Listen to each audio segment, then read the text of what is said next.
สวัสดีจ้าพ่อแม่พี่น้องปองปายชาวอีสานทุกผู้ทุกคนคลิปนี้แอดมินมาอัปเดตพยากรณ์อากาศประจำวันที่9ตุลาคม2568ไปรับชมรับฟังกันเลยค่ะสำหรับฝนฟ้า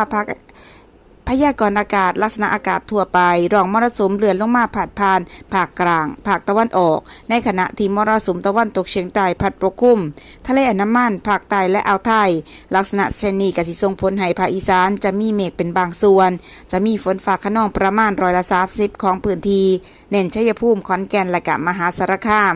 อุณหภูมิต่ำสุด 22-25 องศาเซลเซียสอุณหภูมิสูงสุด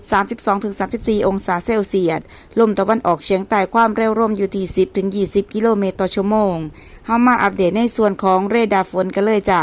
เรดาร์ฝนเรดาร์ที่1ตรวจพบกลุ่มฝนธรรมดา